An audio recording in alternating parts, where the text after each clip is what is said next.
The Icons of Real Estate podcast. Are you ready to learn the proven money-making secrets from top-producing Icon agents? Ready to skyrocket your business? This podcast is for you. Tune in every week and find out how to implement proven strategies to 10 times your business, from $3 million to $30 million in just 12 months. Brought to you by the Masters at Real Estate Marketing, Arter SEO.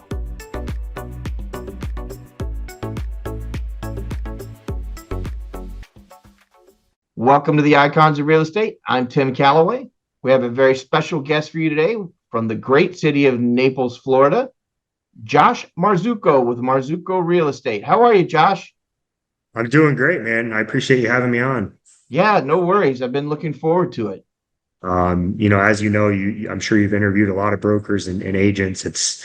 Real estate's a roller coaster ride. For sure.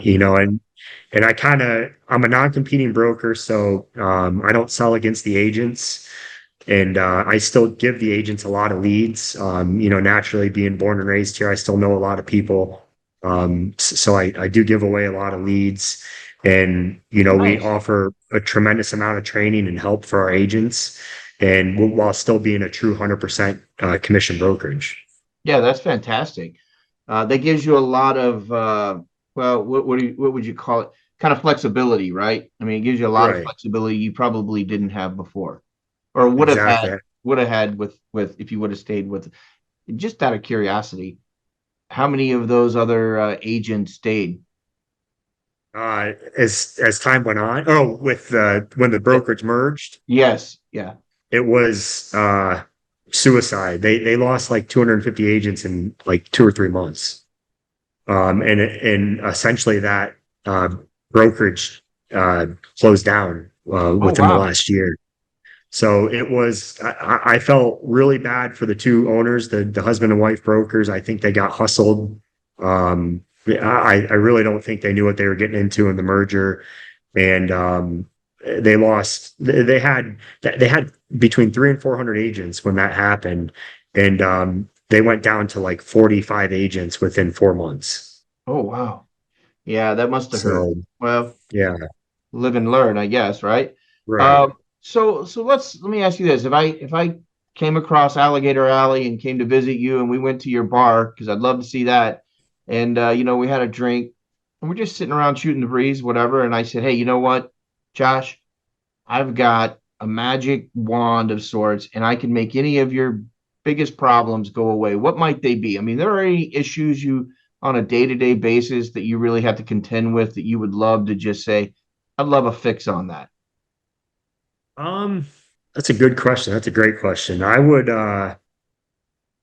say helping what I thrive on and what I feel like my biggest obstacle is, and where I put the most pressure on myself is I want to see brand new agents or agents that transferred to us get the ball rolling. I want to see them get their first sale or their second sale. As you know, the hardest, part in real estate is like that first 6 months. And a lot of agents get discouraged when they don't make a sale in their first 2 or 3 months. For sure. And they kind of fall off the map. And, I wish I could not do better, because I essentially, kill myself trying to get agents into those first couple deals. But that's probably the biggest obstacle, is for brand new agents not to let them get discouraged and fall off the map, and really help them get the ball rolling. Yeah, that is tough. I mean, you're right. That first deal feels so good. Right. It's a big weight off the shoulders for sure. So, and there's a big I think there's a big misconception with getting a real estate license. I think people see social media and it's all, flashy, and they see agents with cars and, watches and all the flashy stuff. And agents are like, oh, I'm going to get my real estate license. And they think it's so easy. And, it's not. Yeah. Well, and two things to say to that, Josh. HGTV lies to us. One. 100%. 100%. And then, the numbers, man. I mean, it's like, and it's changing a little bit. But, the average realtor in the United States is like 55 to 60 years old, which is interesting to me because such a large demographic is that millennial age or slightly above, or like me, a Gen X. And you would think there would be more younger agents, but actually that 80-20 rule, right? I mean, it's really 20% of the agents are making most of the deals. 80% of them aren't making any money. And it's Right. because of exactly, Josh, what you said, is it's so hard, especially if you don't have a good mentor. You had a great mentor, showed you the ropes, put you in line, set you up, whatever it might have been. And if you don't have that and you just go out and you say, hey, I want to be an agent, I saw it on TV, I think you're destined to Right. fail right there. Exactly. And that's sadly, that's the truth. And that's why a lot of agents get licensed. And we do have a young brokerage. I feel like we have a really trendy brokerage. Our office spaces are, designed really trendy and modern and very approachable, and agents love coming into work. And our demographic of agents is primarily under age 40. And Fantastic. That's good. I like that. yeah. It's and we're kind of known for that in Southwest Florida. We have a pretty young brokerage, and that's why I challenge myself and I thrive on helping these young agents, get started. Yeah, I think that's super important. I think your compass is pointing the right direction on that, Josh. Because people always ask me all the time, well, do I really need an agent? Do I need a good broker? And I'm like, are you kidding me? Yeah, You're about to make $1 million, even if it's a half million, 400,000, depending on where you right. are. Are you kidding me? You might Yeah, need two. You might need two people to feed things off right. of, and someone with a process like yourself. So let's talk about your process a little bit. You've grown your brokerage, you're moving in the right direction. What does the next 1, 3, and 5 years look like? Obviously, probably not an end game. You're a young guy. Probably haven't set an end game in place. But what does the next 1 and 3 years look like? What's the plan there? So we're going to slow down a little bit on brick and mortar locations. We're Okay. getting ready to open our fifth one, and like I said, our brick and mortar locations do great. Like most Yeah. brokerages are trying to go digital and get Right. rid of all the brick and mortar and overhead. But we essentially brought that back. During COVID, we never shut down one office. We didn't make, I couldn't force agents to wear masks because they're all independent contractors. And I just didn't feel right Yeah. doing that when they're paying me monthly to use office space. And we got so busy during COVID. So we actually grew during COVID, but going to slow down on the brick and mortar unless it's a super killer demographic area where I think it's necessary to open an office. We're going to focus on going digital and possibly expanding into other states, starting Nice. in the Southeast.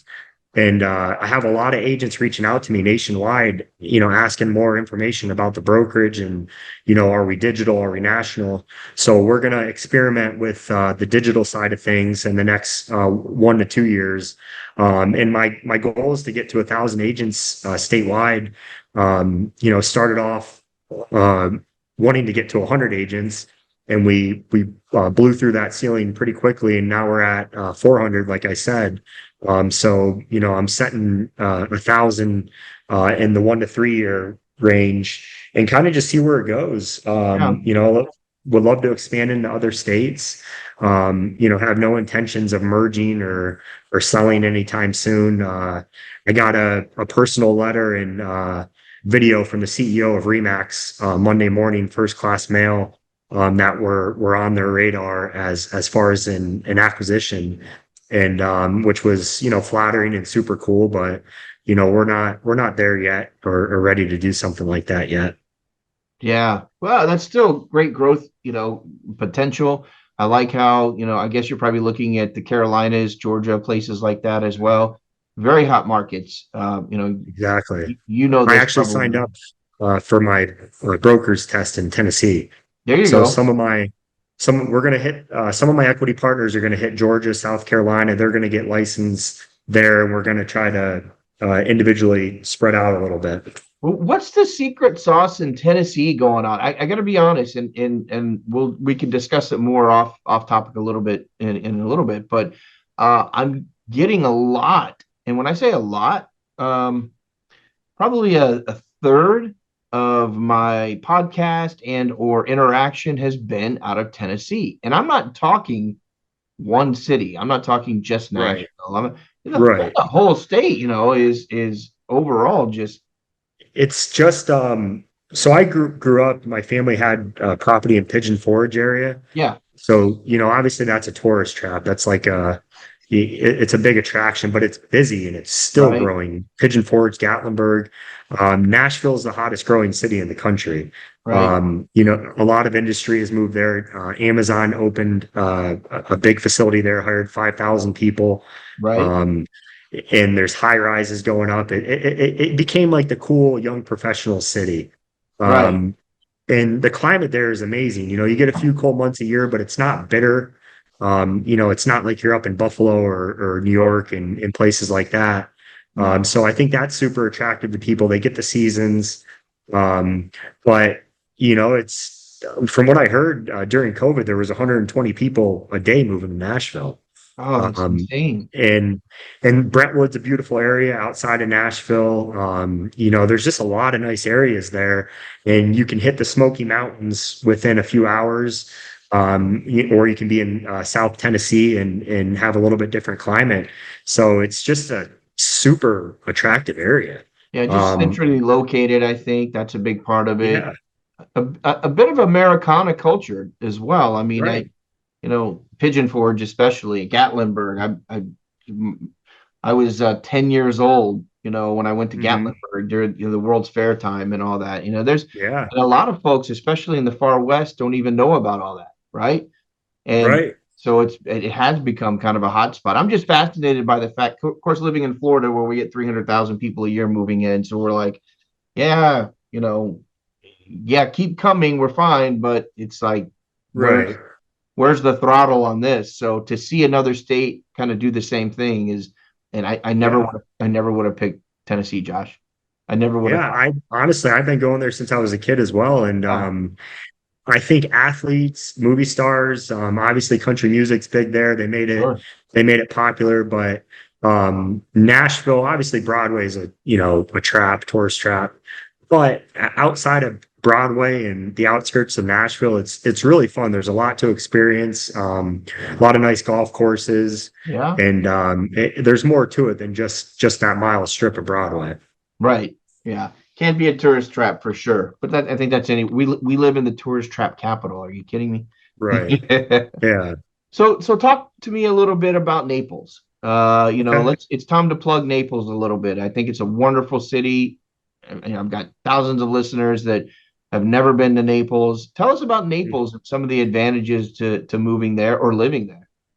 Right. So, we called it the hidden gem for so many years. Like, obviously, where you're at, the East Coast is Yeah, exploded. It started exploding in the 60s and 70s. sure. Um, Naples beaches are absolutely beautiful. You're talking, white sand beaches. They bring in sand every year and reef backfill the beaches. No shells. Like you're not stepping on, dirty beaches. I mean, it's just amazing. And you're talking real estate, starting at 20 million, going to high as 80 million in an area of Naples called Port Royal, Fifth Avenue, Mercado.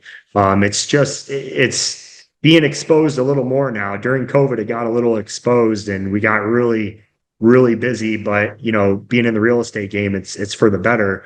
But Right. we felt like our hidden gem of the country, people know about it now, which is good for my business. But growing up here, it's just a super quiet, relaxed town. A lot of retirees, but there's more and more young families moving here by the month, and it's becoming a little bit more of a younger town. But the nightlife is great. The restaurants are great. The boating is amazing. I'm an avid boater and fisherman, and I think we have more golf courses here per capita than anywhere in the state. So we have some really beautiful golf courses here. The public school system's great here. The private schools are amazing. Nice. It's just the weather's amazing. You get a few, as you get a few rainy months a year, Right. but right now, not coming into October, November, Great. and Christmas, the weather just is beautiful. Yeah. And you know, it can be 50 in the morning in January, and you can be on the boat by noon, it'll be 80. Yeah. That's so So nice. Yeah, for yeah, sure. How and about, I love it. yeah, I do too. I love Florida. I don't think I'd want to be anywhere else. Not, this is not about me. It's about you, but I have lived, I counted 26 different states over my life. Wow. Yeah. Every 2 years of my life, I've moved at some point. No, Wow. I'm not a gypsy or anything like that. But I would say there's just so much to offer. And I don't get to come over to the west side as much as I would like to, the west side of the state. But Right. man, when I go over there, and it's far different than over here, right? I mean, it's a little more on the east side. It's a little more crowded and a little more hustle and bustle. But when I come over Right. there, I have to say, it's a bit of utopia. I have to say Yeah. that. My wife says it too. She goes, "Why do we live over there when we could live over here?" And I said, "Well, you know, that's the husband and wife back and forth, but uh, Right. it's beautiful over there. It's just super chill. I mean, you can't beat it. Super I chill. think when Yeah, people come to Naples, they fall in love with it. Like I had clients years ago that were dead set on buying in Palm Beach, right. and they came to Naples for a weekend wedding and just fell in love with it. Now they live right on the beach here, and they own a ton of investment properties here. And I think that's what happens with a lot of people. They come here for vacation, or they come here on a quick trip, and they just fall in love with it. You know, now we have the Four Seasons going in where the Right. beach club was. And there's rumors that Tiger Woods is looking at a penthouse Wow. in the Four Seasons. So there's just there's a lot of people, a lot of CEOs, a lot of famous people that come to Naples to hide because they know they Right. can get away. And it is normally, and this is just my opinion, Josh. So if I'm wrong for saying it, or someone's going to get angry for me saying this, I'll edit it out. But normally has been a snowbird hotspot. Am I correct? Exactly. Is 100%. okay. So I'm Yeah. okay for It saying that. I didn't want to, be like, oh, it's just a snowbird place. It's not. It's not. It's a great place to live year round. yeah. Go ahead. When you'll back up what you just said when you drive on US 41 January through March, and Right. the lady with the Pennsylvania plates and the Lincolns going 20 and a 45. Josh, next week is Thanksgiving. Are you kidding me? They've already showed up. Yeah. At least over here, man. I gotta tell Yeah, you, they're here. they're here, and they're here till next March, and that's okay. We love them. I do. Uh, Yeah. It's my good for parent, business. my parents live in Texas, and they come to visit. They don't love them. That's the funny part. Is they come visit, and they have a place over here on West Palm on the beach.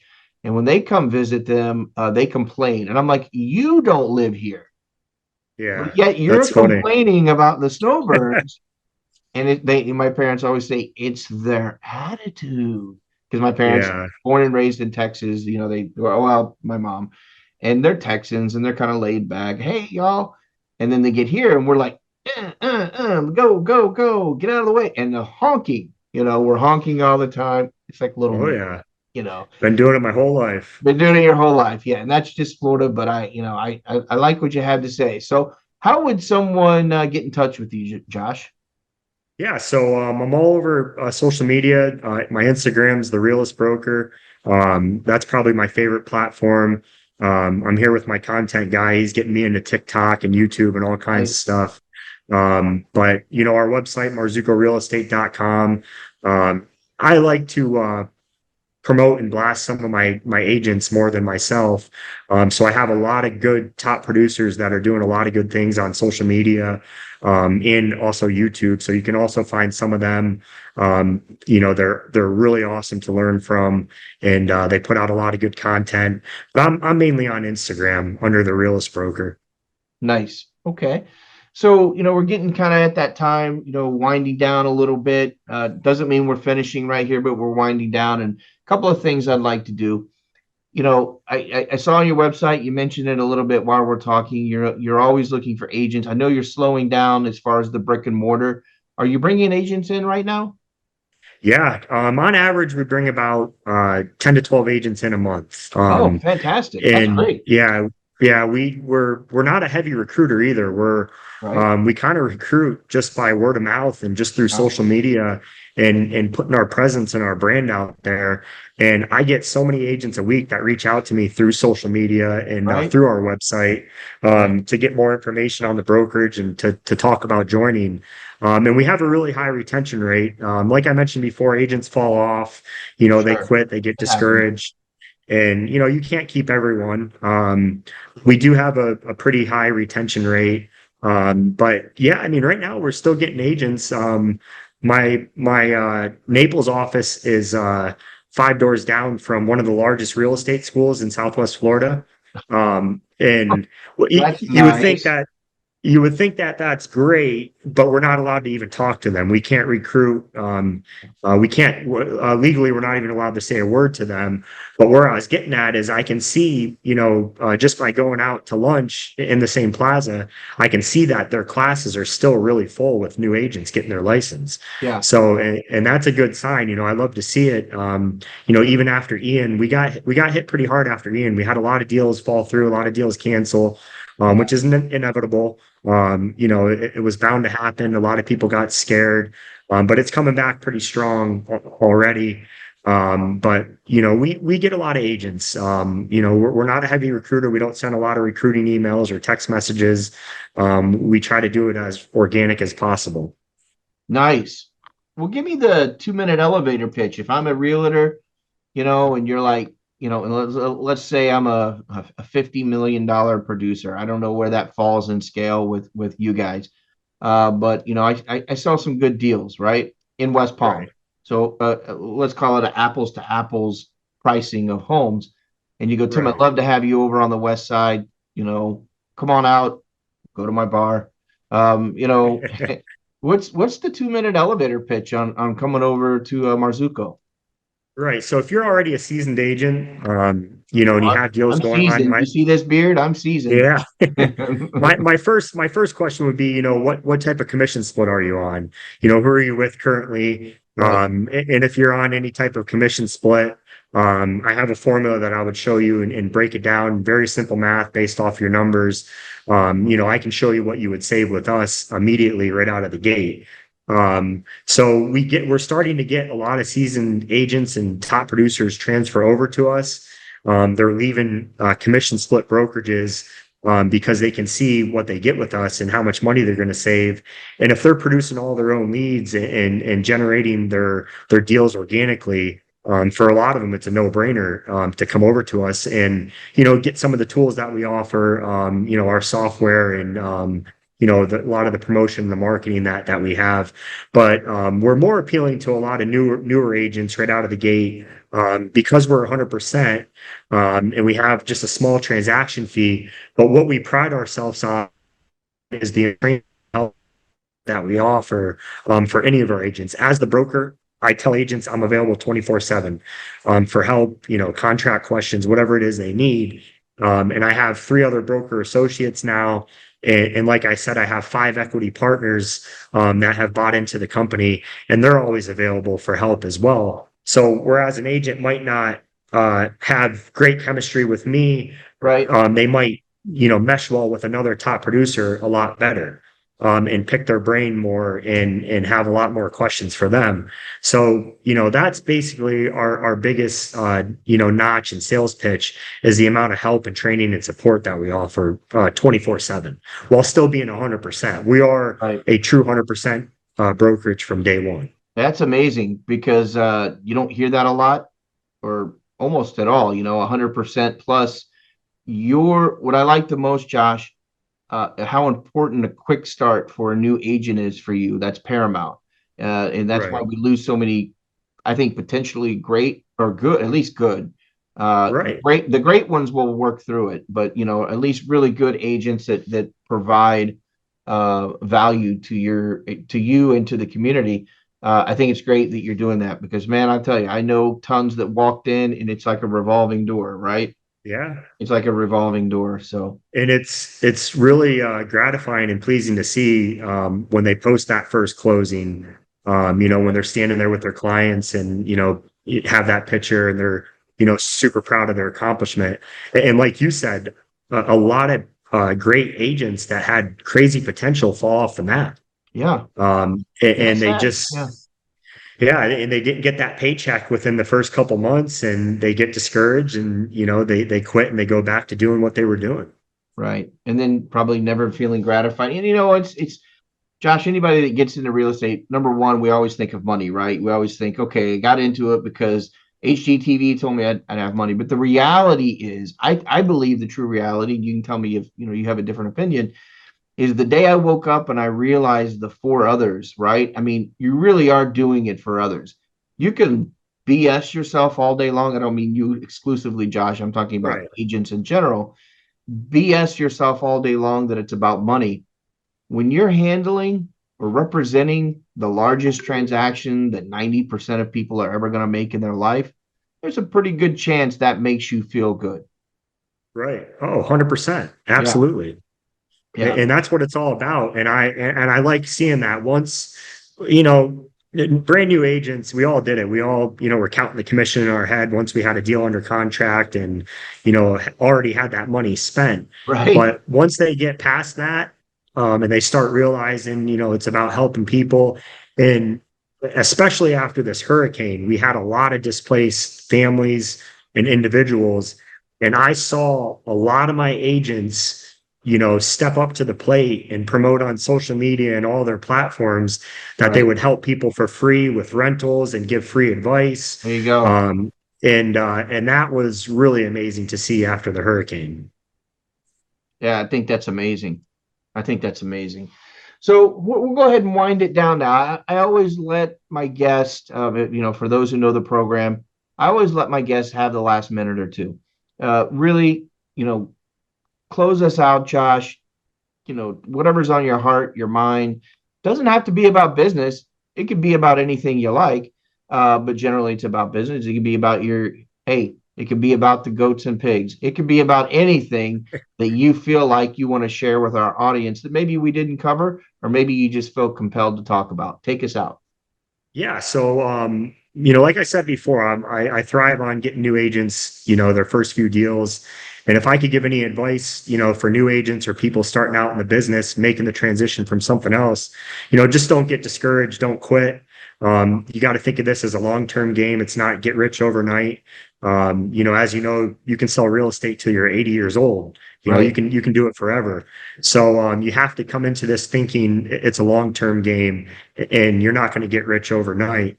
But with that being said, real estate's not for everyone. You give it a good whirl, and you can't be a shy person. You can't be an introvert. And if you are, you have to find a way to come out of your shell and come out of the box, and put yourself in front of people. But I'm always available for help and guidance. I have, like I said, I have agents from all over the country reaching out to me just to have a phone call with me to pick my brain a little bit. And I'm all for that. I'm always willing to do that. So if any of your listeners ever, are asking for advice or, I'm an open book and I would love to help people. I feel like if you pay it forward, it's just going to come back in the form of good karma one day. But just do exactly what you say you're going to do. Don't get sidetracked. If you're going to do something, do it. Don't think about it. Don't procrastinate. Set a plan, make a business plan.